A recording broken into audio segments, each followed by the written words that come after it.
So are we supposed to start the podcast? Ready? 1, 2, 3. There she goes, Miss America. There she is. What a fabulous clap to start this episode. It really was incredible. We try not to talk about the clap constantly, right? Because we want to reinvent ourselves and keep our listener on their toes. But I think what they want to hear right now is patriots, gaytriots, theytriots. That's right. All right, Pumps, what have you had it with? Okay, what I've had it with is this new phenomenon on my iPhone where I get a spam call or a political call. Instead of accept, decline, I get answer or go to voicemail. What the fuck? I just like the more defined choice of decline. I don't want to encourage them to leave a voice memo or a voicemail. I want them fucking gone immediately. It rings longer. It gives them an immediate access to my voicemail. I've had it. Why does Apple keep fucking with this? We get into a rhythm, you do the update, everything changes. So when you decline, it sends it to voicemail. But anyway, right? It stops it immediately. Like you hit decline, it's over. It never happened. When you hit go to voicemail, it rings through another ring and then it goes to voicemail. But I'm like, why can't we just decline it? Why do we have to give them an option? I think that maybe the decline and send to voicemail is the same thing. But it rings longer. I haven't experienced this. No, I hate it. It's happening all the time. And I liked my choices. Accept, decline, that's it. It's always tricky and difficult for people at your age when Apple sends an update. It is. It's really, I think a lot of elderly people really struggle with Apple updates. Listener, she's flipping me off. But you know what? Off. That is our hashtag love language. That's right. All right, let me tell you what I've had it with. It's very similar to yours. I've had it when I'm in the middle of an app, using the app, and then it pops up. Would you like to rate this app? Oh my gosh. I'm like, well, I want to give it a 1-star rating right now because I don't like solicitations. Right. And I've already paid for the app. I've paid for it. I've downloaded it into my phone. If I want to rate and review you, that will be my idea on my time, on my terms. Don't ruin my experience in your app by popping up how is your experience? Please send us a review. And I would like to remind our listener right now, please rate and review I've Had It podcast on the Apple and Spotify platforms. Please pause the podcast right now and rate and review. That's what I love about this podcast is hypocrisy about petty grievances goes both ways, but we own it. That's right. Welcome to I've Had It. I'm Jennifer. I'm Angie. She is America's legal eagle, America's greatest legal mind, and so many other things from America's greatest penile shamer to America's oldest podcaster. That is true. To Meemaw Drag. How old is Joe Rogan? You older than Joe? Absolutely. He's got little kids, I think. Well, all right. All right. Kylie, Kathy. Joe Rogan's 57. Oh, see, this is the thing. He has little kids because men skirt the system. That's right. They can have kids up into their 70s and 80s. Women, there's a clock. That's right. All right, I've got some reviews. This one is 5 stars titled America's Favorite Lesbians. And Avery writes, this is an amazing podcast about LGBTQIA plus inclusion. The star of the show, Meemaw Spam, and her wife, I forgot the wife's name, are hilarious. This is a family full of inclusion, as their daughter, Kathy, is also a lesbian. My favorite episodes are when the couple's gay friend, Josh, comes on the show and teaches us about manscaping. Okay, this one is 5 stars. That's a great review. I love that. Uh-huh. That's a common theme among our reviews. This one's 5 stars. Finally, a podcast I can listen to. Not only do I not use this podcast as melatonin, but after I listen, I will watch it on YouTube with my husband a second time. I will laugh at all the right times with my Academy Award-winning acting so that he believes my fervent lies that I have not listened to the podcast without him. Oh, I love that. That's really sweet. You know what else I like about that is I hear all the time couples saying, well, we're watching this together, so I have to wait for the other person. And I'm like, can't you just lie and say you didn't watch it before if you want to watch it again? But that's so funny that she's saying, oh, no, I haven't watched it, because I hear that all the time from people, that they don't want to watch it without their spouse Right. or their partner. But see, here's the thing I've been thinking about. When it comes to you and me, I think there was a time that we were hopeful like that. Oh, I do too. And we poo-poo it all the time now on the podcast because we're old, cynical hacks. And we learned the as hard many way. people in the comment section have pointed out to us. Right. So, Cows, hags. listen up, listener. If you're still excited to watch a show with your significant other, good on you. Good for you. Enjoy it while it lasts. Yeah. Dark days are ahead. Enjoy it while it lasts, because one day you'll be sitting next to said significant other and they will breathe a particular way or shift positions a particular way, and it will literally be like fingernails on a chalkboard. And you will think, why am I here? Why? What are the life choices that brought me to this place on this sofa watching this show? Absolutely. Been there, done that. All right, I have some things from the news I'd like to review. Okay. A dad was praised for refusing to write apology letter after son swore at teacher. Let me read to you the highlights from this. One dad has been standing his ground against his son's teacher after the 3-year-old called her a bitch in front of the entire class.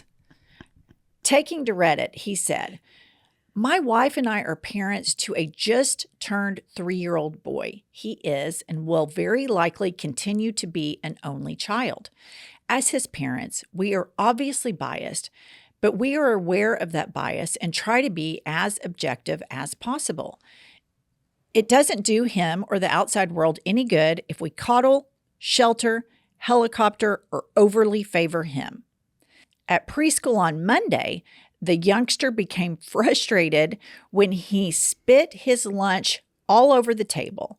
When his teacher asked him to clean it up, he responded with, "No, you clean it up, bitch." The dad added, when the other teacher asked what he said, the toddler repeated it. The dad goes on to say, the teachers told us about it, indicated it was very out of character for him, and we were very apologetic to both teachers. We talked to him about using bad words, about impulse and mood control in general. His mood improved to its normal condition, and the rest of the week was incident-free. However, 2 days after the incident, the teachers asked us to prepare a letter to them and the administration apologizing for teaching our child the B word. Believing he had heard the word being thrown around at home, the teacher ordered the dad to send in a letter apologizing for their son's outburst. However, he claims the teacher is trying to shame him as being a bad father and claims his apology in person is enough. The dad goes on to say, the school followed up today asking for the apology letter, but I don't feel like we owe it to them. Okay, here's what I have to say about that. They apologized in person. Why would they need a written apology? Like, get over it. Little kids say shit. Yes. I mean, your kids just say shit. And who's to say where they heard it? If my kid had done it, they would have known immediately that it came from me. These parents seem like they probably don't say it, or they would just, I mean, hopefully they'd just admit it. But I just think they're making a mountain out of a molehill. I mean, I do think the kid should be punished. The kid should have to apologize. All the punishment should go to the kid, whatever's appropriate at 3. But making the parents write a written apology after they've already apologized, fucking grow up, teachers. Who cares? Get over it. So I remember one time when my kids were probably 4 and 7, and Dylan and Roman were in the back seat, and they were in their car seats because they were still had, you know, like the 7-year-old had probably like a booster type situation, and Roman had a toddler. And they were bickering back there, and I could see them in my rearview mirror. And Dylan, the older one, was trolling Roman, the younger one, and Roman had it. And he goes, Dylan, stop being a little bitch. And I am like clenching the steering wheel, trying so hard to prevent myself from laughing because number one, he used it perfectly. And of course, Dylan's mouth like just pops open. He's like, Mom, what are you going to do? What are you going to do? Are you going to punish him? And I am like, Roman, you cannot call your brother the B word. That is inappropriate.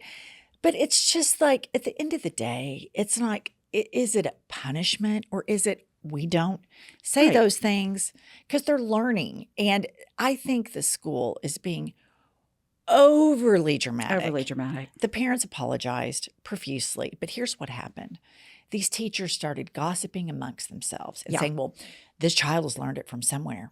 And it has to be, I bet the dad calls the mom a bitch. Right. And, they're creating some conspiracy theory where when anybody has been around toddlers, they say stupid shit. They do stupid shit.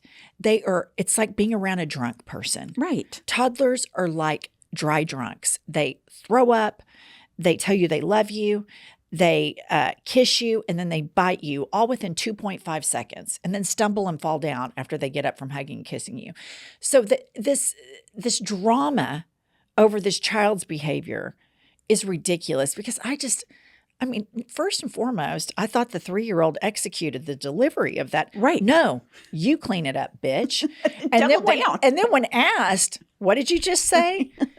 Executed it again really well. So like I remember Roman called his big brother a little bitch. I was kind of impressed. Right. I of course said, Roman, you can't call your brother a course. bitch, et cetera. We laugh about it now all the time. And they're like, Mom, how did you keep a straight face? And I was like, I was dying. Like I had to turn my mirror up so they didn't see how hard I was laughing. But anyway. Yeah, when my kids were little and they would cuss, that amused me so much. It was hard for me to turn around and be like, that is inappropriate. I mean, I did it, but I just felt like they knew it was just half-hearted. Right. I mean, they knew that secretly somewhere inside I was like, good for fucking you. I mean, obviously kids shouldn't cuss. But Right. in general, I think there is this Puritan culture that acts so outraged at cussing. They act like, oh, I've had it podcast. Those women use the F word. Oh my God. But you never see these people that are so outraged by cussing, outraged by human rights violations. Right. Absolutely. It's just, it is such performative bullshit when people act so outraged by cussing. When I think it was Susie from Curb Your Enthusiasm that we had on the podcast Love her. several months ago. It's the intent. When somebody says, like I play pickleball with a lady and she always says, oh, shoot a monkey. And I'm like, just go ahead and say motherfucker. Now you sound stupid. Yeah, because I know what your intent is, Right. but you're going so far out of your way to not cuss that you look like an idiot. And here's the deal. And you have no street swag. None. And I was going to say, you personally feel better. Like sometimes I just feel better when I'm just like, fuck me. Yeah. Like I feel better. 100%. So if I had shoot a monkey, I'd feel like a dipshit. Oh, my stars. Oh my goodness gracious. Fucking- Fuck off. Fucking grow up and cuss like a real person. That's right. For fuck's sake. I've had Fuck's it. sake. I mean, I have had it with the faux outrage over cussing. When I play tennis, it is a cuss fest extraordinaire, and it makes me feel fantastic. Right. I cuss out my instructor. I cuss out myself. If I hit the net, I'm like, you fucking suck at tennis, Jennifer. Pull yourself together. And if the instructor hits a winner, I'm like, you're such a fucking asshole, Jeff. Yeah. And it makes us both feel good. And we giggle and we laugh. And I want to throw this out there. Y'all can Google this. Scientists have studied cussing, and they have found that cussing is a sign of intelligence. Oh my gosh. We are like Genius level then. Genius level. Beep, beep, beep, beep, beep, beep, beep, beep, beep, beep. Yeah. Really? I didn't know that. So here's the deal. I'm pro 3-year-old that told his teacher, no, you clean it up, bitch. Because here's what's going to happen. In about 10, 12 years, they're going to die laughing with their kid, like I do with Dylan and Roman. Because now we joke around, like if they're bickering now, I'm like, oh, is Dylan being a little bitch? Right. Or is Roman being a little bitch? Because they're 18 and 21.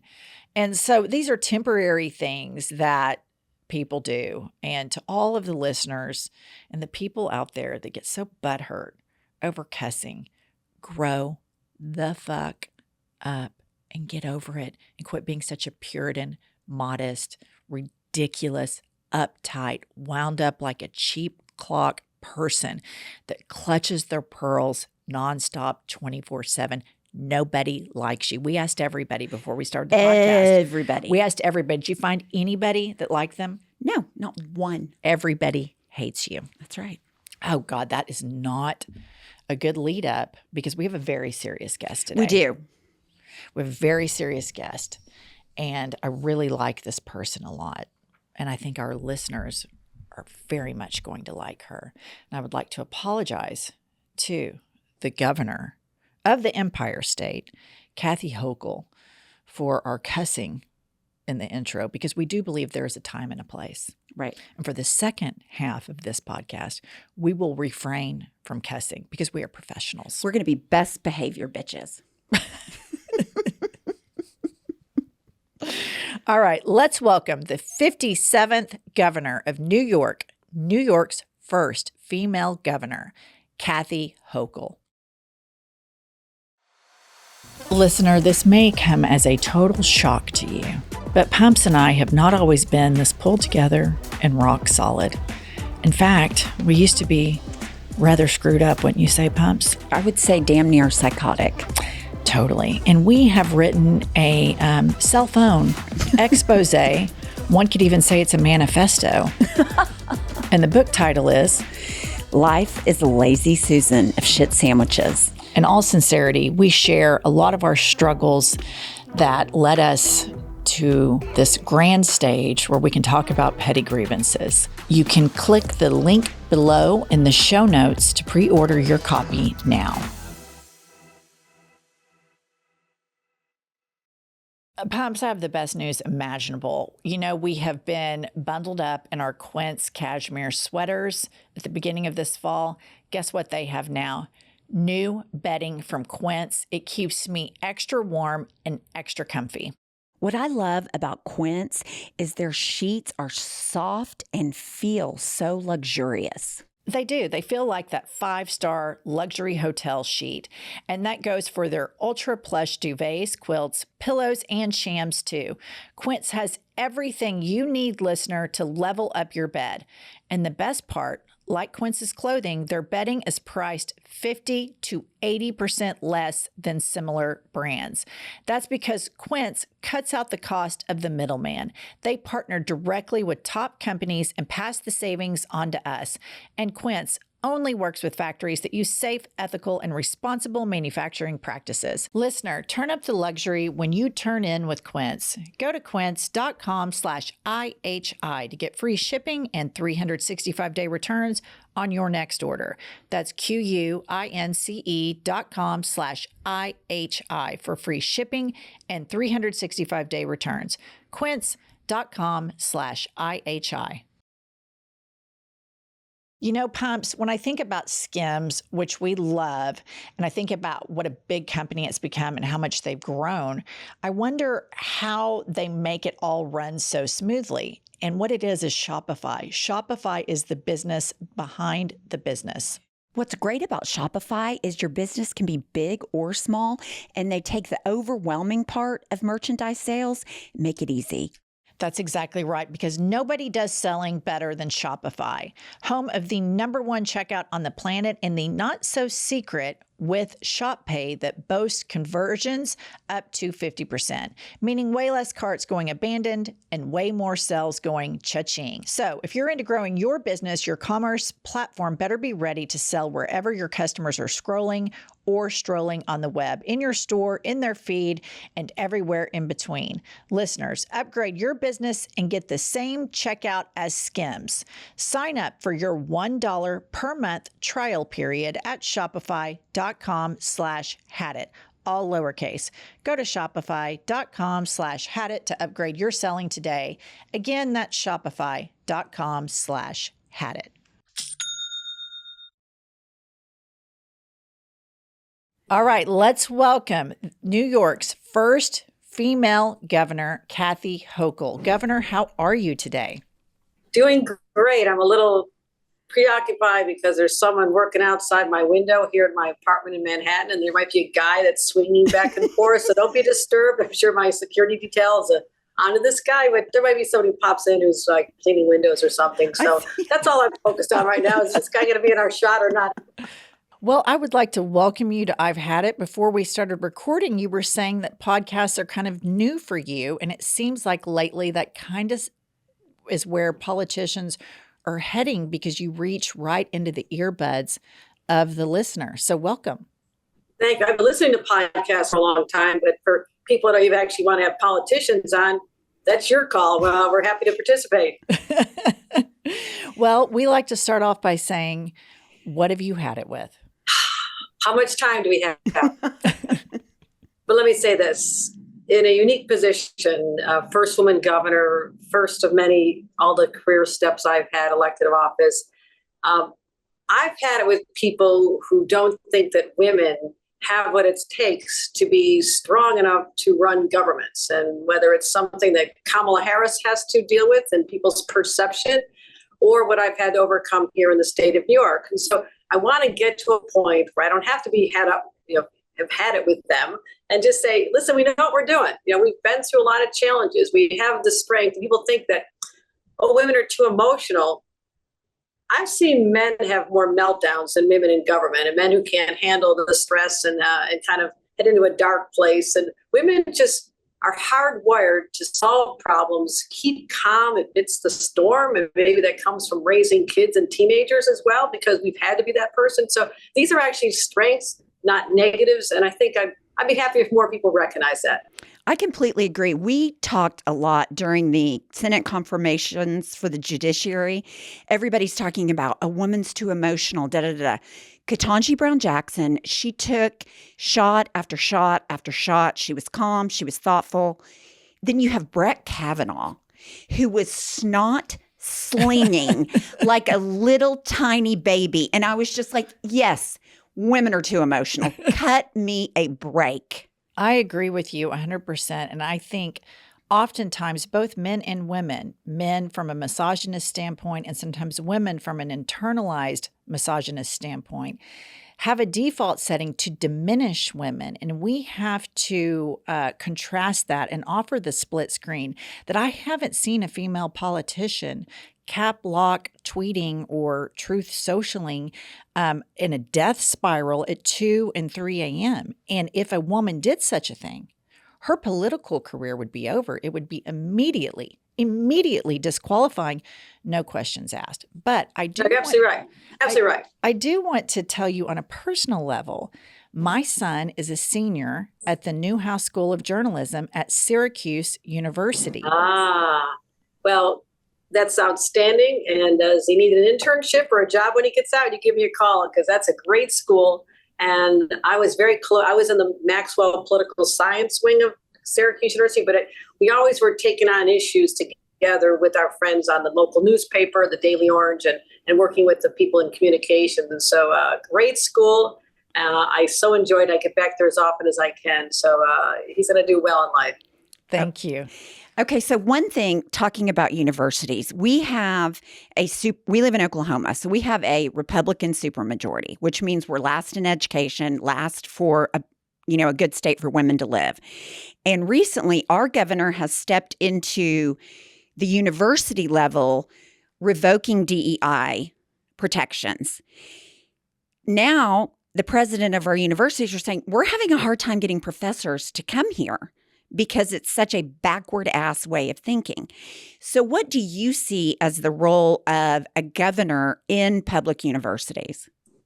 Well, I don't think there should be a role. That the universities want to have that as a policy, and they should, because we are trying to educate our young people with the diversity of opinions and perspectives and be taught by people with different backgrounds. That's how we have a more enlightened electorate ultimately, which is what we're striving for. And so governors should poke their nose right in the issues that they have control over, like make sure there's no potholes on the roads, make sure that there's good social programs, take care of fighting crime and other issues that are pertinent. We have enough on our plates. Don't be putting yourself into a situation just to score political points with your probably mega base on something like that has been working. So that's my position. We have enough to deal with. Don't be looking for some culture wars just to elevate your own positions.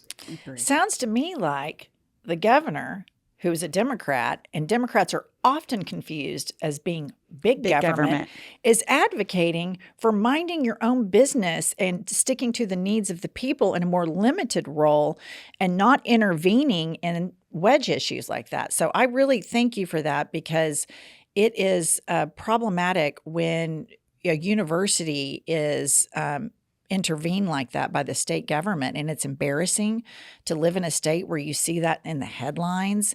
And then the president of the University of Oklahoma is saying, this is not good for this school. This is not good for our brand.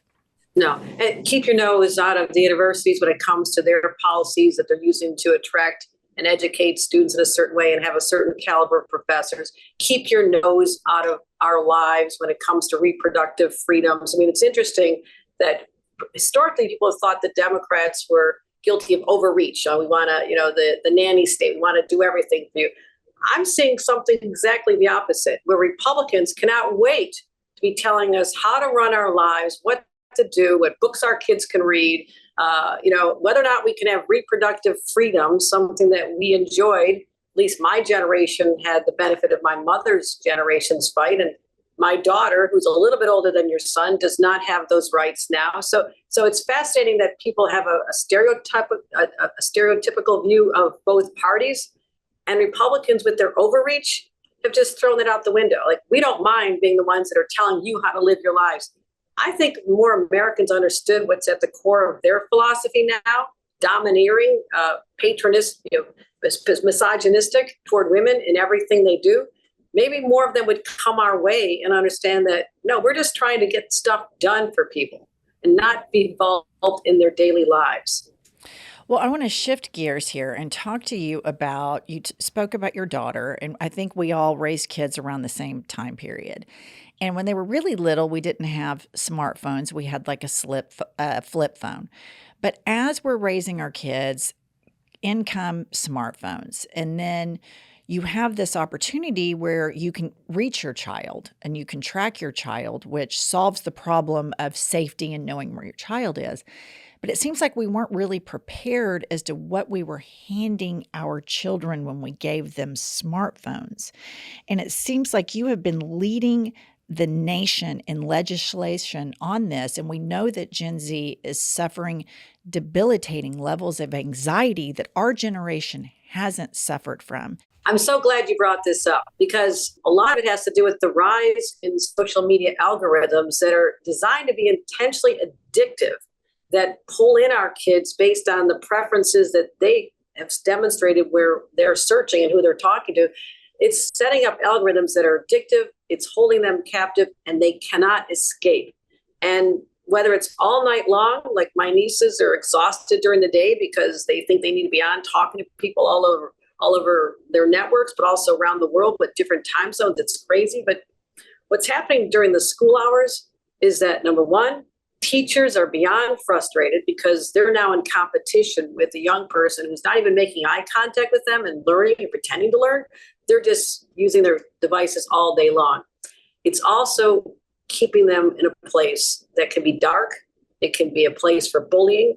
It is a place where girls have told me they have to be on all day because someone might be mocking them out or talking about them and they have to respond, or teasing them about the clothes they're wearing, or not inviting them to a party they have to. It was so disheartening to hear what kids are going through that we never had to go through, that my kids were a little bit too old to have to deal with, thank God. But if we don't do something as adults about this, then we are being negligent and irresponsible. And that's why we have the toughest laws in the nation to tell social media companies, you cannot use addictive algorithms with our kids. You cannot bombard anyone after 18 without permission of the parents. You cannot be sending messages to them through the nighttime hours. Our kids need sleep. And other restrictions on what they're doing with the data they're collecting. They're profiting off our kids' mental health, monetizing mental health. And they're selling information about your children. So this all has to stop. It has gone on too far, by the way. I wish others before me had stepped up and challenged this, but hey, taking on big tech is not the easiest thing to do. And we are a tech state. We welcome them, but they're also parents. These executives are also parents, and they know what their product has done to a whole generation. And we need them to help solve this as well. I couldn't agree more. I just found out that New York, you're also a leader on common sense gun legislation. In our state, it's open carry. Bring your gun if you've got it to Walmart. Go into the Circle K with the gun. So how have you dealt with that in your state? Aggressively, very aggressively. And I did an event yesterday at the Javits Center in Manhattan. Gabby Giffords was our special guest, still recovering from the wounds she sustained in Tucson back in 2011, the year I first became a member of Congress. And she wasn't there when I showed up because she was healing from her wounds. It's been a long journey for her. But her voice and all the advocates, the hundreds of people we gathered, the victims themselves, people still recovering from gunshot wounds, families that are left torn apart because a loved one is no longer with them, mostly done as a result of street violence. And also people who came from places where there had been mass shootings like Buffalo, New York, my hometown, where 10 people were slaughtered by an 18-year-old white supremacist who got a gun on his birthday and drove 3 hours to slaughter people because of the color of their skin. And those are his words. So we had this gathering. It was powerful. It reminded me that governors have it within their control to do what's right. We can wait forever for Congress to pass another assault weapon ban or to require universal background checks. They should be doing all this without a doubt. But until then, the governors can be taking strong actions. Red flag laws. What are red flag laws? It gives law enforcement the ability when someone is acting like they could do harm to themselves or others, some posts they're doing, some message leave, something they've said. You want to make sure those people who could be harmful to themselves or do not have access to guns. I changed the law so it's not just law enforcement, it is parents, it is a teacher, it is an educator, it is a mental health therapist to raise the red flag. And as a result, we have had a 1,300% increase in these orders of protection and have gone up from 1,400 to 22,000. To me, every one of them represents the way we prevented a tragedy from happening. Concealed carry. New York State had a law in the books for 100 years that said the governor of New York had the power to protect her citizens and say no concealed carry is allowed, except unless you're licensed. There's some exceptions, security guards, et cetera. Supreme Court struck it down. I was brand new governor. Supreme Court struck it down. Said I don't have that right anymore to protect my citizens. We fought back. And as I worked on with our legislature, now new legislation that says we can allow them in sensitive places, right? You can have a ban in sensitive places. We have defined sensitive places as everywhere I could think of. So our ban is the streets, churches, synagogues, subway stations, schools. I even said Times Square. To me, it's a sensitive place because a lot of people coming. There's big crowds. So we're doing the best we can against this hostile Supreme Court. Yes. But I'm going to keep fighting it. I'm going to keep fighting it and everything we can do because our rate of mortality from guns is the third lowest in the nation. And we have driven down homicides dramatically. And every state, and those run by governors, you can check the statistics, have the highest rates of death by gun violence. There's a direct correlation literally between whether it's a Democrat or Republican running your state, because the Democrats are the ones that are out there making sure that, yes, you can legally own a gun. The Second Amendment is still exists in the state of New York. We respect that. But there are common sense restrictions that even gun owners would admit, yes, there should be background checks. We should know if this person is posting on social media that they want to slaughter people in a local school before we allow them to have a gun. How about something like that? Because it's not just Democratic kids who are getting killed in schools or on the streets. It's also Republican kids, and they need to wake up to that fact. Pumps, our ability to suck and then wake up the next day and suck more than the previous day is undefeated. It's unparalleled. We are the champions. If you would like to see how bad we suck, please join us in New York City in November for, just some world-class shit talking. That's right. Live and in person. That's right.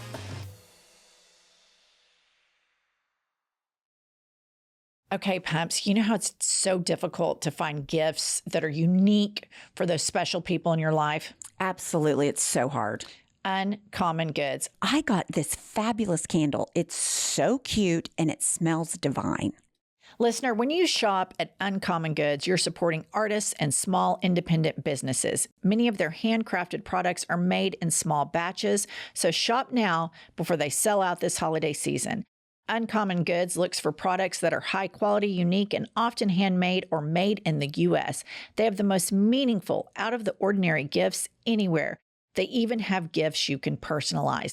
Listener, to get 15% off your next gift, go to uncommongoods.com/hadit. That's uncommongoods.com/hadit for 15% off. Don't miss out on this limited time offer. Uncommon Goods. We're all out of the ordinary.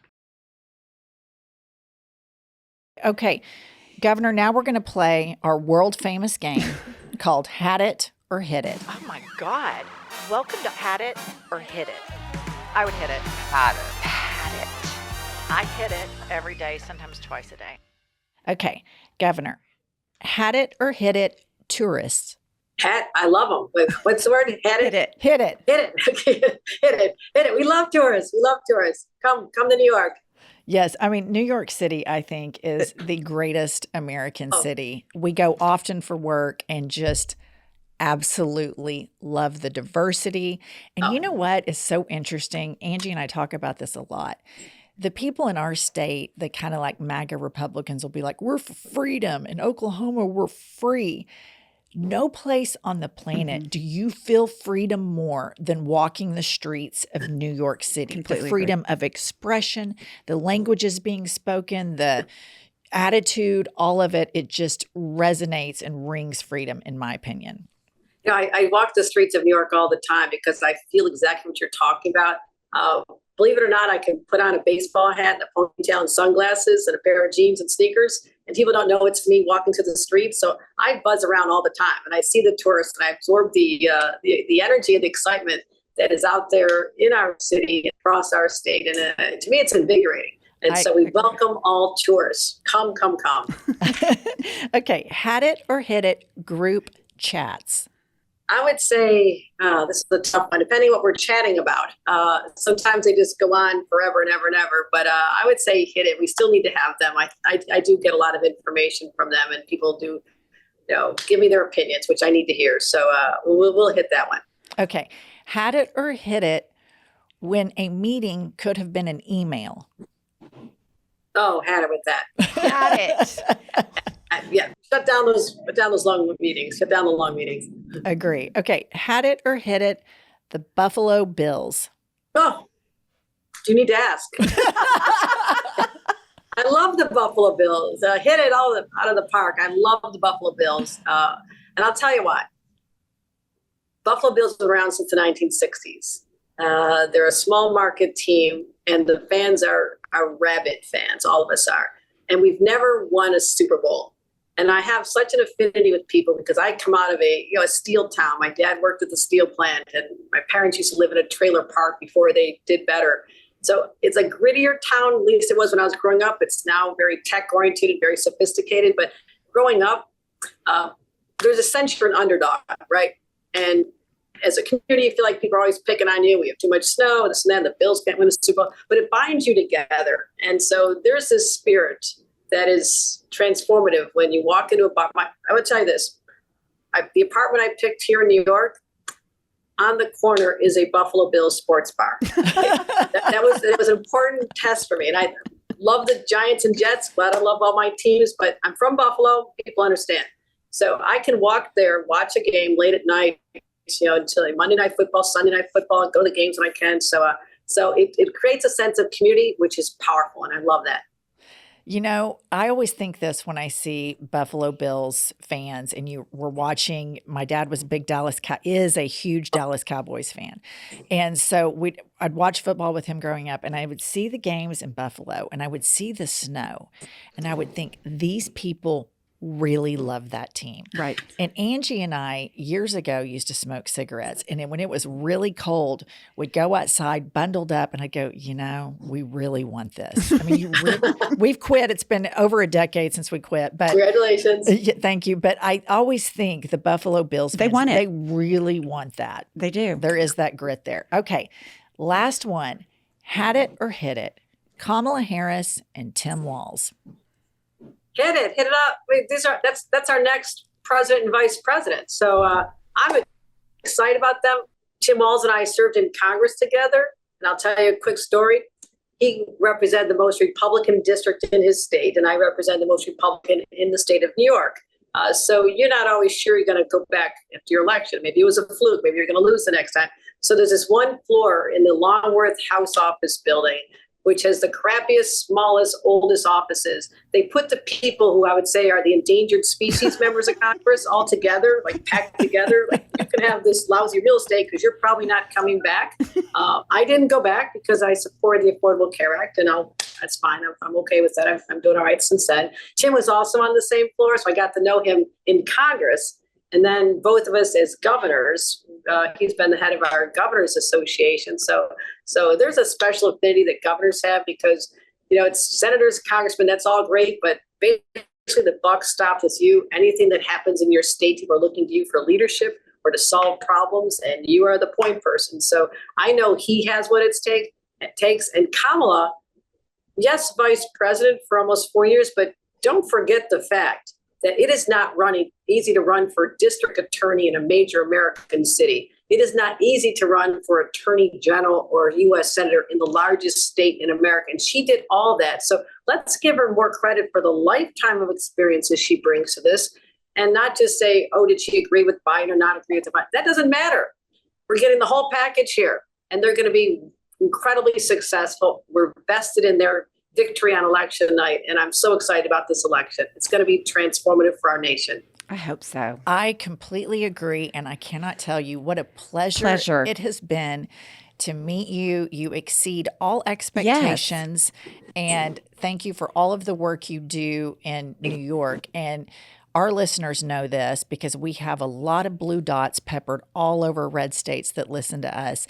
And when your own local government disappoints you, you look to other states and you go, oh, okay, I'm not alone. So your message does resonate far beyond the borders of New York. And we thank you so much for your leadership and hope that you inspire so many more women to seek the executive office, because I agree with you. We're in better hands when women run things. Amen to that. Thank you. And if anybody gets a little tired of what you're having to deal with in Oklahoma, got plenty of room here in New York. Don't think we haven't thought about it. Okay. So All right. thank you, Take care, my Governor. friend. Thank you, Governor. Bye-bye. Bye. Well, should we start singing Start Spreading the News? Dun, dun, dun, dun, dun, dun. I'm leaving today. I mean, she's just admirable, inspirational, makes me so happy, makes me realize how incompetent our governor is. I mean, all at the same time. She's competent. She's not playing like all of those stupid culture wars. I've got to make sure Donald Trump hears what I say so that I can curry favor like our governor does. And it's exhausting. She spoke about the well-being, both physical and mental well-being of her constituents, how to keep them safe, what's going on with this new, with smartphones and how it's affecting kids and the addictive algorithm. And it's all about the well-being of the citizens of her state. And so many of these MAGA governors, everything they do is for an audience of one, a malignant narcissist, piece of shit that could give two shits about the charlatan governor of a red state. That's right. I mean, he's not going to invite you to go hang out with him, with all of his elite buddies. And behind your back, he'll immediately say, can you believe this guy, what a redneck dipshit this is? Absolutely. That's how that thing goes down. Of course. It's just, come on, people, restore decency. And, these wedge issues are really harmful to people. I mean, picking on the trans community and the gay community, picking on immigrants like that is just really horrible. And if you're a religious person and you vote for that, I think you're just a complete faux Christian. I do. It's disgusting to me. How they reconcile it is an absolute mystery. It's really Mystery. disgusting. It is. And it is a walking advertisement to flee religion. It really is. We should put that on a t-shirt. Uh-huh. If you identify as Christian and vote MAGA, you are advertising for people to leave your That's religion. right. You are creating people to leave your religion. Mhm. Thank you. Yes. All right. Well, I mean, what a treat. We have been so fortunate to interview a couple of governors now. And I have to say, these Democratic governors, They're impressive. sharp as a tack. Right. And then you've got our JB Lim Dick. He is a statewide embarrassment and a nationwide embarrassment, and he should be ashamed of what a hypocrite, morally duplicitous, performative Christian does all of his policies for a party of one. It is a disgrace.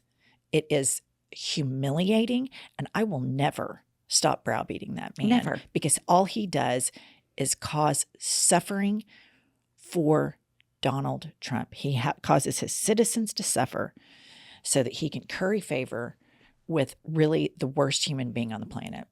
Without question. Without question. The worst human being on the planet. All right. That's all we have for today. That's it. That's what we got. We have a book coming out. Make That's sure you right. like and subscribe to this episode. Click our link in bio. Listen up, New York. We have a live show coming on up there November 16th. Maybe we can invite the Gov. I'm sure she'd be the first one in the first row. Do you think we're friends? I think we're friendly. Yeah. I always want to be friends. You always want to jump to friends, and you I'm know like, what? friendly. And you know what's so interesting about that? I've had this no new friend policy forever. Since I've known you. But now that we're interviewing like really cool people, Right. I want to be their friend. Yeah. But here's the deal. I don't want to maintain the friendship.